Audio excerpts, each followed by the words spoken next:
So this is our company presentation on Nike Incorporated, based off of our strategic analysis that we did earlier in the year. I'm Hunter St. John. I'm Larry St. John. I'm Francisco Cobian. And starting off on just some background for Nike. They're an athletic footwear and apparel company for men, women, and children. It was founded in 1964 in Eugene, Oregon by Phil Knight and Bill Bowerman.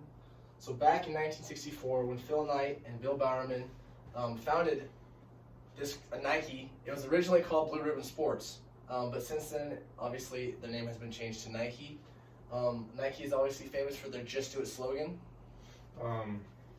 Nike's a couple of athletes that are endorsed by Nike is Michael Jordan, Ronaldo, Serena Williams, and those are a couple big names that are endorsed by Nike. Nike is one of the oldest competitors in the sports apparel industry. They are built on motivating and challenging people to perform at their best by providing superior products. So on our third slide, as seen above, is our mission statement, our Nike's mission statement. Nike's mission statement essentially is just trying to encourage people to engage in an active lifestyle, being physical in their lifestyle, eating healthy foods, just being healthy in general. Essentially saying anybody can be an athlete, no matter who you are, no matter your race, age, gender, size, everyone is an athlete. It's a mindset. Moving on to their vision statement. Nike's vision is to change the world by promoting unionization and positive change in communities through sports and physical activity. They want to make a difference in the world, and they want to help people by getting them active and just making differences in their communities. Moving on to taking a look at Nike's business strategy. They employ a differentiation strategy. We can tell this by the variety of sports apparel that Nike offers in multiple different markets across the world. Nike, in the past, has bought out competing brands and incorporated them into their own line of products, such as Converse, Hurley, and Jordan. Nike builds unique and innovative, high-quality products that satisfy customer needs, no matter what the sport or physical activity. Nike connects with their customers using emotional marketing strategies to engage with consumers that acquire their attention and sustain their loyalty to Nike through the following years. They do this by, again, what Cisco touched on, having some of the best athletes in the world endorse their products, such as Michael Jordan and other celebrities. Up next, we have the target market for Nike. Nike is primarily targeting athletes and active people. That is going along with all ages, races, and genders. Nike offers a variety of their products from casual to comfort wear for these athletes and active people. They have a wide price range from affordable to costly, and they make products and accessories for every major sport, such as football, basketball, soccer, tennis, and other sports as well. For the industry overview, Nike competes in the sports apparel industry. In that industry, has a lot of competitors all around the world. It's a high level of competition between all competitors in the industry. The industry is easy to enter for new competitors, so therefore innovation and technology are key to stay ahead of the competition.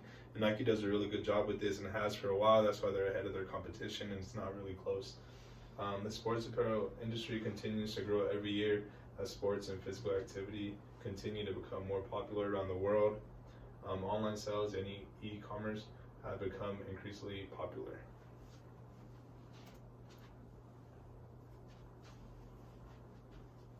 Moving on to the competitor analysis. As Cisco mentioned, there's a lot of competition in this industry, and some of the top competitors besides Nike are Adidas, Under Armour, and Puma.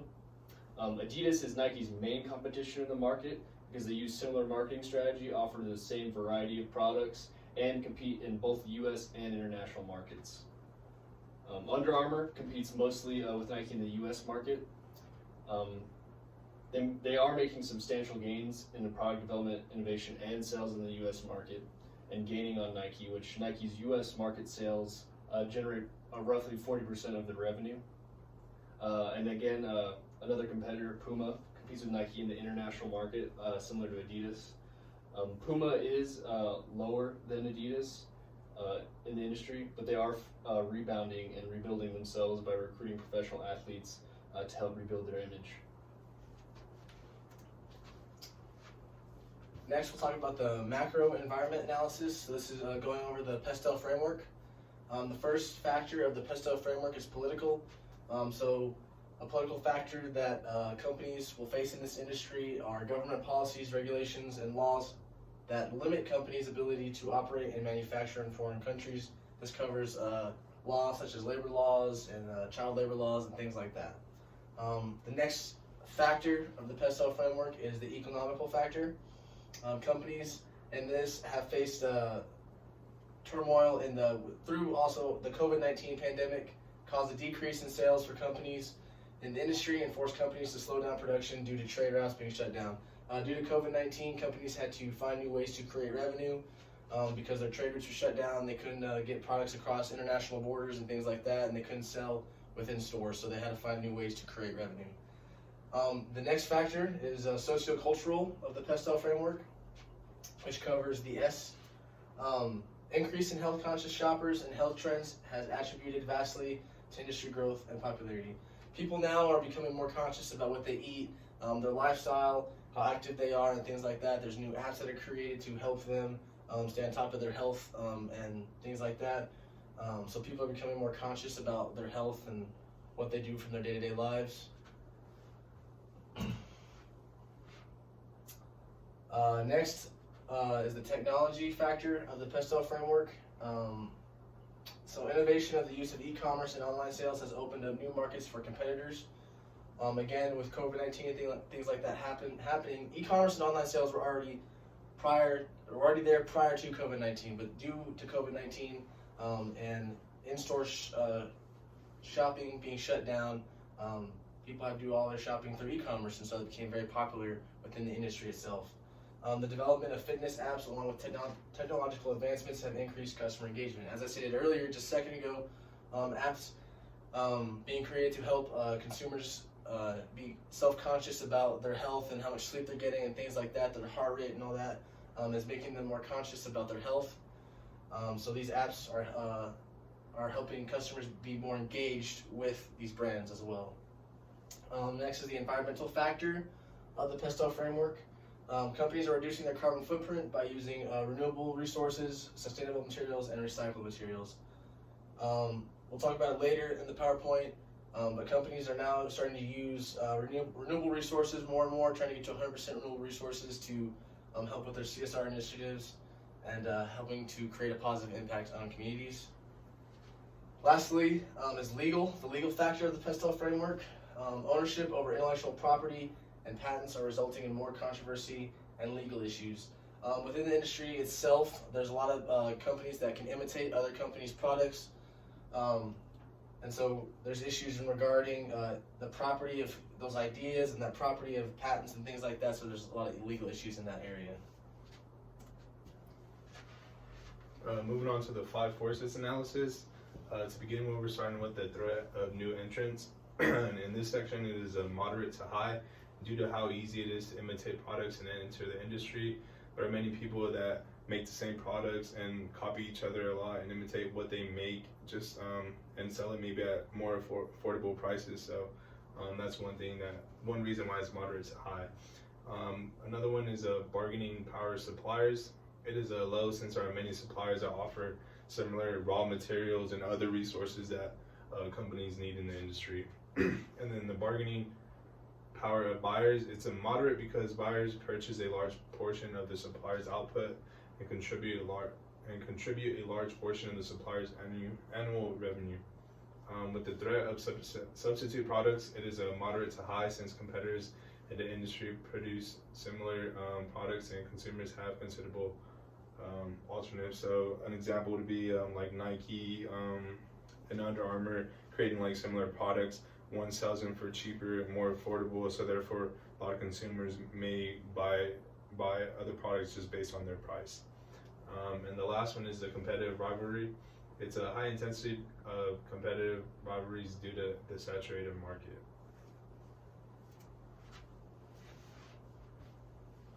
Moving on to the competitive advantages that Nike holds. Nike holds a substantial competitive advantage in the industry due to three main things. Nike's brand image. Nike's swoosh logo is one of the most iconic logos in the world, highly recognizable. The next factor is Nike's ability to innovate. With modern technology and the vast amount of resources that they have has led to their continued success.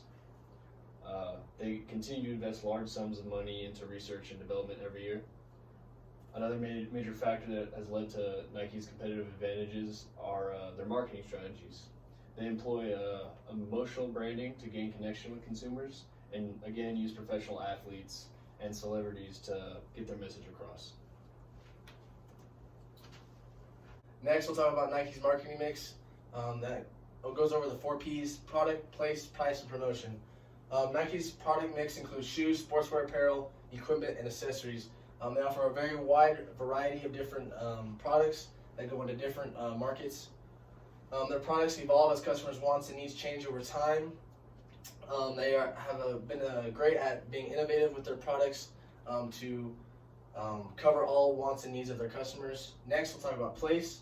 Nike's place mix consists of 3 distribution channels: retail stores, Nike online stores, and Nike Town retail outlets. So based off that, obviously Nike has a variety of places from where you can buy Nike products. As we stated earlier, the online store has become increasingly popular due to the pandemic. Next, we'll talk about price. 2 pricing strategies used are value-based pricing strategy and premium pricing strategy. So the value-based pricing strategy that Nike uses covers more of their affordable products.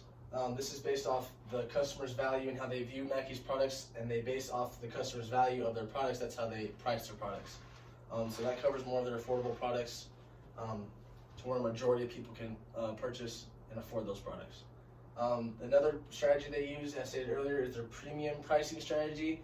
This covers like a lot of Nike shoes for the most part. They're more superior products over their competitors. Next, we'll talk about the promotion of the marketing mix. Nike uses a variety of different media promotions, such as TV promotions, social media, endorsements, direct marketing, and public relations, and etc. So Nike uses a wide variety and the different type of promotions to be able to reach out to different consumers in different markets to get their brand and image out there. Moving on to the financial analysis of Nike. We have first the liquidity ratios, and some key liquidity ratios are the current ratio, quick ratio, and cash ratio. As listed, they're the numbers for the last 3 years. And the current ratio is important because it indicates Nike's ability to meet short-term debt obligations. Anytime a company's current ratio is over 1, it means that they can meet the ratios fairly easy. And as taking a look at Nike's numbers, they can obviously do that. The next ratio is the quick ratio. Again, it is used to determine how a company can meet its short-term obligations and debts using its most near cash or liquid assets. Again, Nike has healthy numbers when it comes to that. Moving on to the cash ratio, which a cash ratio shows how a company can utilize its cash and cash equivalents to its total liabilities. Nike has increased numbers there. And moving on to the asset management ratios, some key ratios are inventory turnover ratio, receivable turnover ratio, and total asset turnover ratio. Taking a look at the numbers, the inventory turnover ratio is a good indication of how well inventory is selling and being sold in a given period. Looking at the receivables turnover ratio shows how quickly the company can collect their debts and outstanding cash balances from its customers. Nike is a leader in the industry in just about every single one of these ratios. And the total asset turnover ratio, again, Nike is a leader in that field. And all these numbers have seen declines and growth due to the COVID-19 pandemic. Continuing the financial analysis of Nike, we move on to the debt management ratios. Some key debt management ratios are debt to equity ratio, debt to capital ratio, and debt to asset ratio. Nike has seen a significant drop or increase due to the 2020 COVID year. Even though the COVID year happened, Nike still remained top of the industry in these ratios. Moving on to the profitability ratio, we have the gross profit margin, which went from 44 to 43 to 44% again, which surprisingly, Nike's profit margin remained relatively the same due to the year 2020.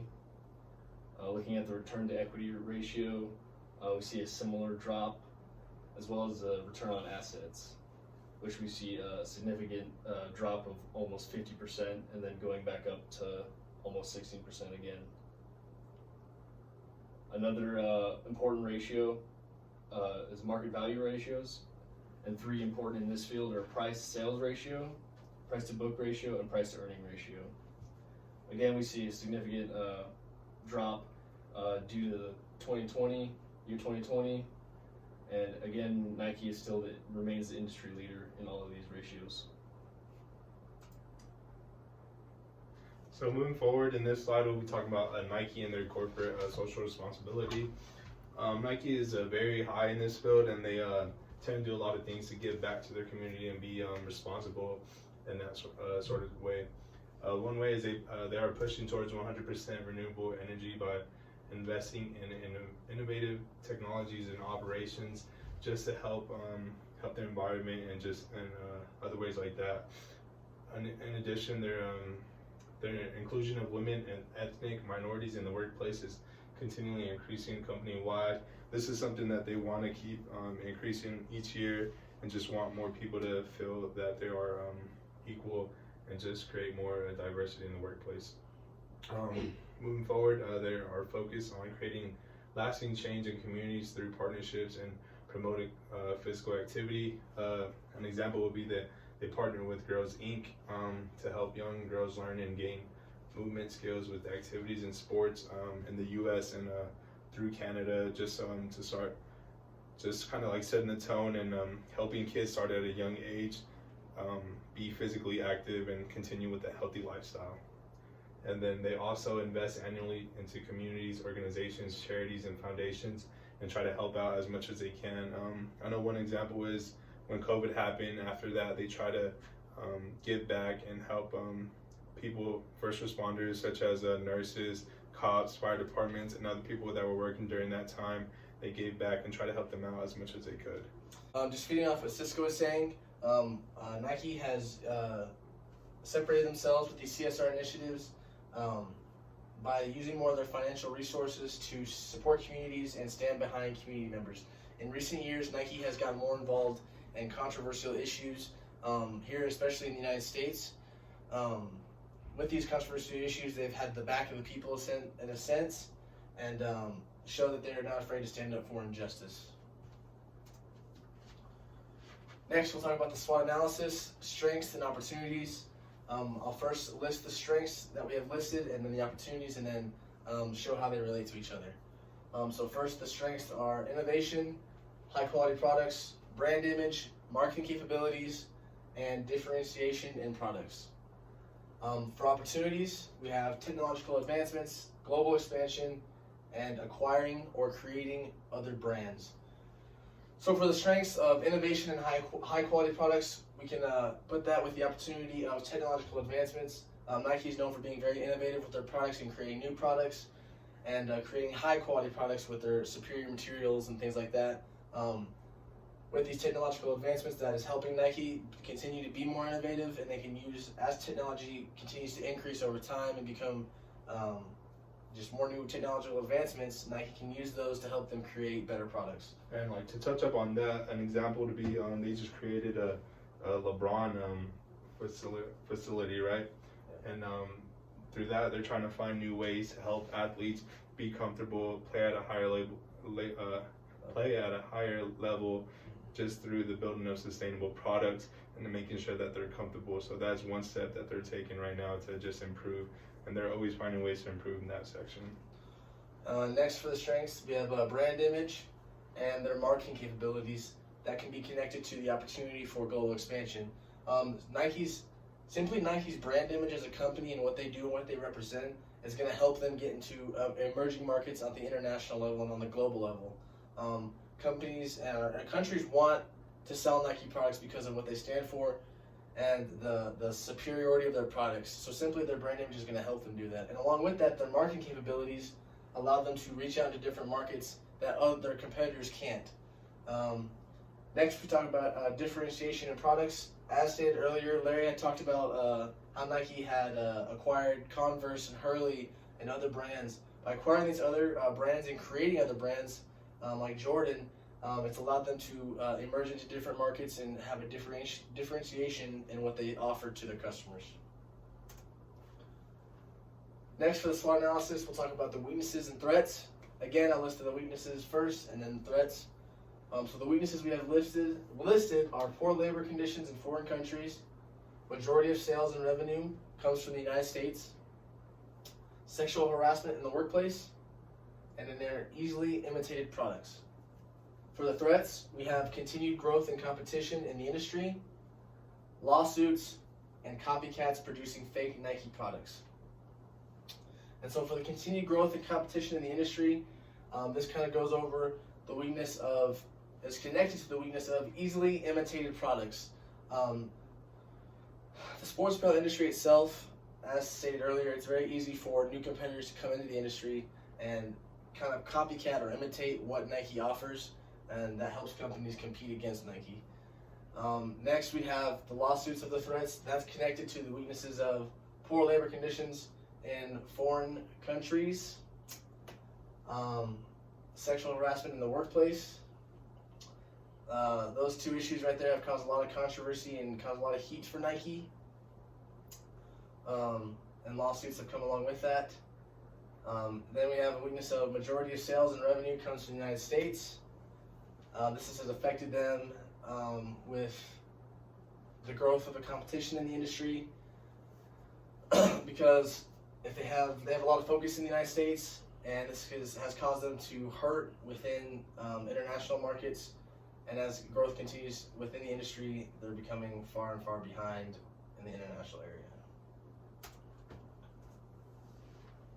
Moving on with our TOES matrix, to connect the strengths and opportunities, we're recommending that Nike utilize technological advances to continue to be innovative with product production and research, as Nike's biggest strength is ultimately their vast resources to utilize technology and continue to be innovative. Connecting strengths with threats, we were recommending that again, Nike continue to innovate and produce high-quality products that will decrease the threat of rivals and new competition entering the industry, so they won't be able to copycat the quality of their products. Moving on to weaknesses and opportunities, we're recommending that Nike reduce the reliance on the U.S. market by allocating more resources to international markets in order to globally expand into more emerging markets and diversify there. With weaknesses and threats, we're recommending that Nike continue to reduce issues regarding labor conditions and sexual harassment in order to avoid future lawsuits and loss to consumers. In addition, we'll be covering risks and responses on this slide. So to begin with, the strengths and opportunities of utilizing technological advancements to continue to be innovative with product production and research. The risk there is Nike investing too much time and money into research and development of new products that could cause Nike to lose capital as well as competitive advantage because they could invest into things that people may not like. Therefore, they wasted that time and money putting into the research and coming up for nothing basically because people may not like that. Our response as managers when we brainstormed was for Nike not to overinvest into the research and development of new products, for them to have like a budget management and only invest when necessary to help gain an advantage over competitors, not try to go for everything that's trending or anything like that, just what they think would be best and would sell. And then another one would be strengths and threats, which is continuing to be innovative and producing high quality products that will help decrease the threat of rivals and new competition entering the industry. The risk would be developing products that do not bring in a sufficient amount of revenue to the company. Pretty much as talked about earlier, just things that don't sell, that'll just stay on the walls and people won't buy. And you've seen it before because not a lot of people have really adapted to Nike's fashion at times or the way they're trying to improvise their products. So our response would be to develop only products and markets that are like trending and fashionable, properly test new products on focus groups before releasing them out into the market, so they could just stay up to date on the new generation and see what people are liking, what people don't like, and going based off that, making ideas and products that people will enjoy. And in order for to determine if it's successful or not, they could get a focus group and see how it goes with them. If it's good, put it out there. If it's not, keep it back and keep it as a plan for later on. Also, the weaknesses and opportunities, reducing reliance on the U.S. market by allocating more resources to international markets in order to globally expand into emerging markets. The risk would be possibly losing competitive advantage over competitors in the U.S. Markets. Our response there was to spend more resources and capital in emerging international markets while still maintaining a stronghold in the U.S. market. So Nike getting themselves out there and just building and trying to merge into emerging markets and just gaining new customers and consumers because they are a very popular brand, and so a lot of people want Nike. So it would be a really good thing, but also just maintaining the competition in the U.S., still selling to their U.S. customers and being strong in their advertisement. And the other one is weakness and threats. This one is reduce issues regarding labor conditions and sexual harassment in order to avoid future lawsuits and loss of consumers. The risk there is spending more on training programs and developing better work cultures and environments. So Nike would have to put more money into these training programs and other methods to just help the culture improve. And I think this is something that Nike should invest in because I think it all comes down to just the people that work for you. You want people to be comfortable, to feel like they're in a safe place and they're working in a good environment.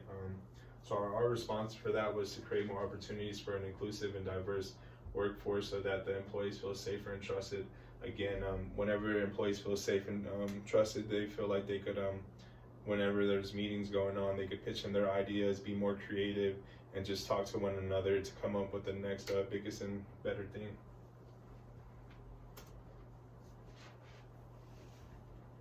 And to close with our company Nike, the future for Nike is very bright. Again, they remain the top dog in the industry. They are continuing to innovate and push technology and support communities. And Nike is continuing to influence the next generation of young athletes and more people in the industry. And Nike is really on course to continue to dominate for the foreseeable future. So thank you. Thank you.